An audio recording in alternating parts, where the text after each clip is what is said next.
सुधीर एक car mechanic था और उसी से अपना गुजारा करता था। एक दिन वह कार रिपेयरिंग के लिए कहीं जा रहा था, लेकिन अचानक से एक बूढ़ी महिला उसके सामने आ गई और कार से टकरा गई। सुधीर एकदम से घबरा गया, लेकिन उसने अपने आप को संभालते हुए उस महिला को जैसे तैसे अपनी कार में बिठाया और हॉस्पिटल लेकर पहुंचा। हॉस्पिटल पहुंचने पर उसने राहत की सांस ली, क्योंकि आगे पहले से ही उसकी पत्नी डॉक्टर विद्या मौजूद थी, जिसने अभी 2 दिन पहले ही डॉक्टर के रूप में हॉस्पिटल ज्वाइन किया था। विद्या ने जैसे ही देखा कि सुधीर एक घायल महिला को स्ट्रेचर पर लेटा रहा है, वह पास में गई और गुस्से में बोली, किसने किया ये सब? सुधीर ने बड़ी उम्मीद से कहा, विद्या, मुझसे गलती से टक्कर लग गई। विद्या ने इस बार हॉस्पिटल की नर्स को डांटते हुए कहा, तुम मेरा मुंह क्या देख रही हो? सबको बाहर निकालो और उन्हें ऑपरेशन रूम में लेकर चलो। जिसने गलती की है उसे भुगतान करना पड़ेगा। सुधीर सबके सामने ये सुनते ही थोड़ा चौंक गया। उसे यकीन नहीं हो रहा था कि क्या ये वही विद्या है जिसको उसने बड़ी मेहनत करके पढ़ा लिखा कर डॉक्टर बनाया था। वह हॉस्पिटल का सारा बिल चुकता करके घर आ गया। घर आते ही उसने माँ को पूरी घटना विस्तार से सुनाई। माँ ने दुखी होकर कहा, बेटा, तुम्हें याद है जब शादी के कुछ दिन बाद ही विद्या ने कहा था कि उसे पढ़ना है और हमें उसका खर्च उठाना होगा? तभी उसने हमसे जबरदस्ती की थी और हमने मुश्किलों के बावजूद उसे पढ़ाया, लेकिन आज वही हमें भूल गई। सुधीर का 4 साल का बेटा अपनी दादी के साथ ज्यादा समय बिताता था, क्योंकि उसकी माँ हमेशा पढ़ाई में व्यस्त रहती थी। वह अपनी माँ से दूर ही रहता था और अक्सर दादी के साथ खेलता और उन्हीं के साथ सोता था। विद्या को सरकारी क्वार्टर मिला था, इसलिए वह वहीं रहती थी और घर बहुत कम आया जाया करती थी। अगले दिन विद्या अपने ससुराल यानी कि सुधीर के घर पहुंच गई थी। वहां उसने देखा कि सुधीर अपनी माँ के बालों में तेल लगा रहा था और बेटा पास में खेल रहा था। किसी का भी बच्चे की तरफ ध्यान नहीं था, लेकिन बच्चा खुश था और मजे से खेल रहा था। विद्या अपने पति और सास पर गुस्सा करने लगी और बोली, तुम लोगों को बच्चे संभालने भी नहीं आते क्या? इस तरह बच्चे संभाले जाते हैं? अगर इससे कुछ हो जाता तो उसका जिम्मेदार कौन होता? सुधीर ने विद्या की ओर देखा और शांत स्वर में कहा, तुम क्या कह रही हो? इसी जन्म से लेकर अब तक माँ ने ही तो पाला पोसा है। उन्हें अच्छे से पता है कि बच्चे की देखभाल कैसे करनी है। तुम इस बारे में कुछ मत कहो तो अच्छा होगा। सुधीर की बात सुनकर वह गुस्से में आ गई और बोली, तुम उस बुढ़िया को हॉस्पिटल में छोड़कर अकेले घर क्यों आ गए? सुधीर ने कहा, क्योंकि उसके घर वाले वहां आ गए थे और हमारे बीच सारी सुलह हो गई थी। और अगर तुम्हें इतनी चिंता थी तो तुम पहले ये तो पता करती कि गलती किसकी थी और किसकी नहीं। लेकिन शायद तुम्हें लगा कि मैं तुम्हारी सरकारी डॉक्टर होने का फायदा उठाना चाहता हूं, जबकि मैंने कोई गलती की ही नहीं थी। विद्या चिल्लाने लगी, तुम गवार लोग क्या जानो कि ड्यूटी कैसे की जाती है? तुम लोग बच्चे की भी सही सही देखभाल नहीं कर सकते। इतना कहकर उसने अपने बेटे का हाथ पकड़ा और उसे कमरे में ले गई। वहां उसने बेटे के सारे कपड़े और सामान पैक कर लिए और गुस्से में बोली, मैं कब तक तुम लोगों की बकवास सुनती रहूंगी? सुधीर ने शांत स्वर में कहा, अगर मुझ जैसे गवार इंसान के साथ नहीं रहना तो तुम्हें जैसा लगता है तुम वैसा करो। लेकिन उनका 4 साल का बेटा रोने लगा और दादी की ओर इशारा करते हुए बोला, मुझे मम्मी के साथ नहीं जाना। मैं पापा और दादी के साथ ही रहना चाहूंगा। बच्चे की बात सुनकर भी विद्या नहीं रुकी। उसने बेटे का हाथ खींचा और उसे जबरदस्ती अपने साथ सरकारी क्वार्टर में ले गई। जब ये बात विद्या के माता पिता को पता चली तो उन्होंने उसे बहुत डांटा, लेकिन विद्या न जाने किस घमंड में चूर थी। वे बोली, मुझे किसी से कोई मतलब नहीं। उसकी इस बात से उसके माता पिता बहुत दुखी हुए और उससे बात करना बंद कर दिया। उसका भाई भी उसे समझाने की कोशिश करता रहा, लेकिन वह उसे भी बुरा भला कहने लगी। धीरे धीरे विद्या सबसे किनारा करती चली गई। विद्या ने अपने बेटे की देखभाल के लिए एक नौकरानी रख ली थी। एक दिन दोपहर में वह नौकरानी बच्चे को बाजार लेकर गई। उसी समय मदन की माँ भी वहां कुछ खरीदारी करने आई हुई थी। जैसे ही बच्चे ने अपनी दादी को देखा, वह दौड़कर उनके पास आ गया और उनसे लिपट गया। उसकी आंखों में आंसू आ गए थे।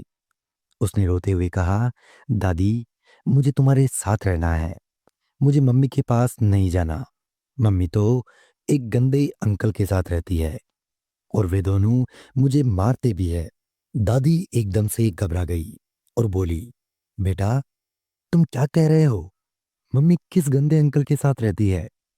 बच्चे ने जवाब दिया, मम्मी के घर एक अंकल रोज आते हैं। कभी कभी छुट्टी वाले दिन वो पूरा दिन रहते हैं और रोज शाम को वे जरूर आते हैं।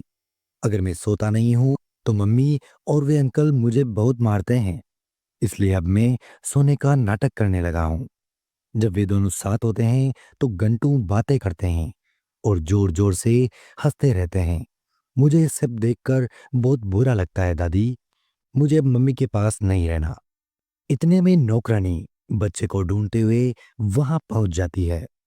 वो देखती है कि बच्चा अपनी दादी से लिपटा हुआ था। वह जल्दी से बच्चे का हाथ पकड़कर खींचने लगती है, लेकिन बच्चा रोते हुए बोलता है, मुझे मम्मी के पास नहीं जाना। मुझे पापा और दादी के साथ रहना है। दादी ने नौकरानी से कहा, कोई बात नहीं, तुम आराम से अपना सामान खरीद लो। तब तक मैं इस बच्चे के साथ बैठी हूँ। दादी का मन तो था कि वह अपने पोते को अपने साथ ले जाए, लेकिन वह मजबूर थी।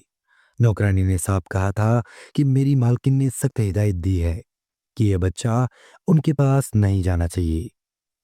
दादी अपने पोते को समझाती है कि बेटा, अभी तुम्हें मम्मी के पास रहना पड़ेगा, लेकिन हम जल्दी आएंगे और तुम्हें अपने साथ लेकर जाएंगे। इतना कहकर वह बच्चे को समझा बुझाकर नौकरानी के साथ भेज देती है और खुद वापस घर लौट आती है। दादी के दिमाग में बार बार वही बातें घूम रही थी जो उसके पोते ने उसे बताई थी। उसका मन बेचैन था कि उसके बेटे की पत्नी इस तरह का गलत काम कैसे कर सकती है। वो ये बात बेटे को बताना तो नहीं चाहती थी, लेकिन आखिरकार उसे मजबूरी में सब कुछ बताना पड़ा। सुधीर यह सुनकर चौंक गया था। उसने तय किया कि वह खुद जाकर देखेगा कि आखिर सच्चाई क्या है। एक दिन छुट्टी वाले दिन सुधीर बिना बताए अपनी माँ के साथ विद्या के सरकारी क्वार्टर पहुंच जाता है। वह दरवाजे की घंटी बजाता है और अंदर से विद्या नींद में ही दरवाजा खोलती है। वह उसे देखकर घबरा जाती है। विद्या गुस्से में पूछती है, तुम लोग यहाँ क्या कर रहे हो?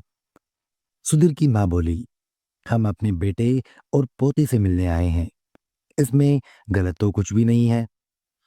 विद्या उनकी बात सुनकर चुप सी हो गई। सुधीर बिना कुछ कहे घर के अंदर चला गया, लेकिन जैसे ही उसने माँ का नजारा देखा, उसका खून खोल उठा। कमरे में बेड पर एक नौजवान आदमी लेटा हुआ था और उनका बेटा पास में ही सोया पड़ा था। ये देखकर उसे बहुत गुस्सा आ जाता है और उसने गुस्से में विद्या को एक जोरदार थप्पड़ मार दिया। विद्या के गाल पर थप्पड़ पड़ते ही वह आदमी तुरंत उठकर बैठ जाता है और गुस्से में बोला, कौन है ये बदतमीज जो तुम्हें मार रहा है? विद्या ने उस आदमी की ओर देखकर कहा, यही तो है मेरा गवार पति सुधीर। यह सुनकर सुधीर और ज्यादा गुस्से में आ गया। गुस्से के मारे उसका शरीर कांपने लगा, लेकिन उसकी मां ने उसे शांत किया और कहा, बेटा धैर्य रखो। सुधीर ने अपने बेटे को गोद में उठाया और कहा, इसलिए तुम यहाँ रह रही थी? दरअसल वो नौजवान आदमी और कोई नहीं बल्कि विद्या का सीनियर था, जिससे उसका ट्रेनिंग के समय से ही अवैध संबंध बन गया था। अब जब सब कुछ खुल ही गया था तो विद्या ने साफ साफ कह दिया, अच्छा हुआ जो तुम लोगों ने खुद आकर देख लिया। अब मुझे तुम जैसे गवार इंसान से कोई रिश्ता नहीं रखना। आज के बाद मेरी शक्ल मत देखना। सुधीर अपने बेटे को लेकर जाने लगा। उसकी माँ भी चुपचाप वहां से निकलने लगी। तभी विद्या ने सुधीर को रोक कर कहा, जाते जाते ये भी कर दो। सुधीर ने पलट कर देखा तो विद्या तलाक के पेपर हाथ में लिए खड़ी थी। उसने कहा, मैंने पहले ही तलाक के पेपर तैयार रख रखे थे, अब इन पर साइन कर दो तुम। सुधीर ने बिना कुछ कहे तलाक के कागजों पर साइन कर दी और बेटे को लेकर वहां से ही चला गया। अब सुधीर अपने घर के एक कमरे में बैठा हुआ था। उसकी माँ भी उसके पास में ही बैठी हुई थी। वो सोच रही थी कि बेटे की जिंदगी को दोबारा कैसे पटरी पर लाया जाए। तभी सुधीर की माँ ने एक पुराना संदूक खोला और उसमें कुछ ढूंढने लगी। अचानक उन्हें एक कागज मिल गया। ये एक जमीन के कागजात थे। माँ ने सुधीर को वह कागज दिखाते हुए कहा, बेटा देखो ये क्या है। सुधीर ने ध्यान से पढ़ा तो पता चला कि वह जमीन करोड़ों की थी। इसके बाद सुधीर ने वो जमीन बेच दी और उसे करोड़ों रुपए मिल गए। अब उसके पास पैसे आ गए थे। उन्होंने एक अच्छा सा घर बनाया। सुधीर पढ़ाई में बहुत अच्छा था, लेकिन अपनी पत्नी की पढ़ाई के लिए उसने खुद की पढ़ाई छोड़ दी थी। लेकिन अब उसने फैसला किया कि वह उसकी माँ के साथ अचार और पापड़ बनाने का बिजनेस करेगा और पैसे जोड़कर एक अच्छा हॉस्पिटल बनवाएगा जिसमें अच्छे डॉक्टर होंगे। विद्या जैसे डॉक्टर नहीं रखे जाएंगे। विद्या की जो मेड थी वह भी सुधीर की माँ की मदद करने के लिए आ जाया करती थी। धीरे धीरे सब मिलकर मेहनत करने लगे और उनका बिजनेस अच्छा चलने लगा। उनके पास पैसे आने लगे थे और अब सुधीर को पैसों की कोई कमी नहीं थी। उसने एक बेहतरीन हॉस्पिटल बनवा दिया और वो अच्छा चलने लगा। लेकिन उधर विद्या अपने सीनियर अधिकारी के साथ अवैध रिश्ते में इसलिए थी क्योंकि उस अधिकारी ने विद्या का एक वीडियो बना लिया था जिसमें वह एक मरे हुए मरीज के घर वालों से भी पैसे ले रही थी। वह इस वीडियो को बार बार उसे धमकी देकर दिखा था और उसे परेशान करता रहता था। विद्या को अपनी गलती का एहसास होता है, लेकिन वह कुछ कर नहीं पाती क्योंकि उसने सुधीर से तलाक जो ले लिया था। समय बीतने के साथ विद्या की हालत और भी खराब हो चुकी थी। वह जानती थी कि उसका प्रेमी पहले से ही शादीशुदा था और उसके भी दो बच्चे थे। एक दिन उसने इस व्यक्ति से यह सवाल किया तो उसने उसे धमकी दी कि अगर तुम मुझसे कुछ भी कहोगी तो मैं तुम्हारा वीडियो सबको दिखा दूंगा और तुम्हारी नौकरी भी चली जाएगी और तुम्हें जेल भी जाना पड़ेगा। इस डर से विद्या चुपचाप अपनी जिंदगी जीने लगी और उसने खाना पीना भी छोड़ दिया था।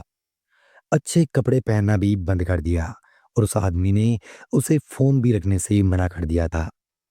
कुछ दिन बाद विद्या सोचने लगी कि वह कभी सुधीर से मिलेगी तो उसे सारी सच्चाई बताएगी। तभी एक दिन जब विद्या मार्केट में जा रही थी उसे अपनी सास मिल गई। वह अचानक अपनी सास के सामने आकर खड़ी हो गई। उसने कहा, माँ जी आप कैसी हैं?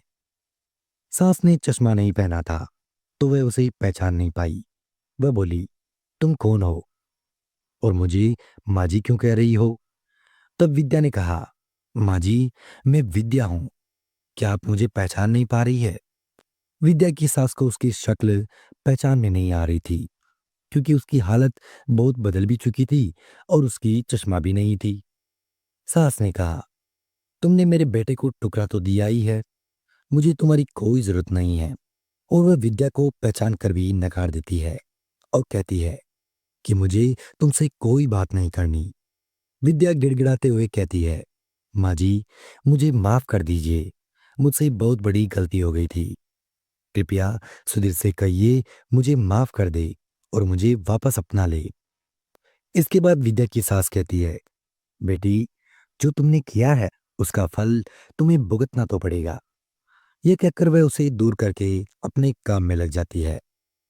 कुछ दिनों बाद विद्या बहुत दुखी दुखी सी रहने लग जाती है। वह एक दिन उस आदमी के पास जाती है जिससे वह फंसी हुई थी और कहती है, चाहे तुम इस वीडियो को वायरल कर दो या मेरी जान ले लो, मैं अब तुम्हारे पास नहीं रह सकती। ये कहकर वह वहां से भागकर सुधीर के घर चली जाती है और दरवाजा खटखटाती है। जब सुधीर दरवाजा खोलता है तो वह देखता है कि विद्या बहुत बुरी हालत में खड़ी है। वह पूछता है, कौन हो, तुम्हें क्या चाहिए? विद्या कहती है, सुधीर, मैं तुम्हारी पत्नी हूँ। विद्या, सुधीर कहता है, मैंने पहले ही तुम्हें तलाक दे दिया है। और हाँ, ये बच्चा अब मेरे पास ही रहेगा। और अब मुझे तुमसे कोई मतलब नहीं है। अगर तुम आज के बाद यहाँ आई तो मैं तुमसे ही बुरा बर्ताव करूंगा।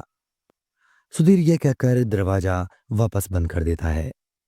विद्या की आंखों में आंसू बह रहे थे और वह जोर जोर से रो रही थी। सुधीर की माँ भी यह सब सुन रही थी, लेकिन वह कुछ नहीं कह रही थी, क्योंकि उसे यह सब पहले से ही पता था कि विद्या ने सुधीर के साथ बहुत गलत किया था। विद्या बाहर जाने लगी। तभी उसे पता चलता है कि उस आदमी ने जो वीडियो बनाया था वह वायरल हो गया है। इस वजह से उसकी नौकरी चली गई और अब वो बहुत ज्यादा परेशान रहने लगी। अपने भाई को फोन भी किया, लेकिन उसका भाई भी उससे नफरत करता था, क्योंकि उसके कारण ही उसके माता पिता का निधन हो चुका था। उसका भाई भी यह फैसला कर चुका था कि अब वह अपनी बहन से कोई रिश्ता नहीं रखेगा। अब उसका भाई भी उसकी मदद नहीं कर रहा था। वह आदमी जिसके साथ विद्या का अफेयर था, वह विद्या के साथ जब तक जी चाहा खेलता रहा और फिर वीडियो को भी वायरल कर दिया था। अब विद्या की नौकरी भी चली गई थी और वह पागलों की तरह इधर उधर घूमने लगी थी। कुछ दिनों के बाद उसकी इतनी तबीयत खराब हो गई कि एक दिन विद्या की मौत हो गई। दोस्तों, ये कहानी हमें सिखाती है कि गलत रिश्ते और गलत फैसले इंसान की जिंदगी को बर्बाद कर सकते हैं। अगर विद्या ने अवैध प्रेम प्रसंग नहीं रखा होता तो उसका जीवन अलग तरह से होता। आप क्या सोचते हैं विद्या और सुधीर के बारे में? अपनी राय कमेंट बॉक्स में जरूर लिखें। और अगर कहानी पसंद आई है तो वीडियो को लाइक और शेयर जरूर कीजिएगा। धन्यवाद।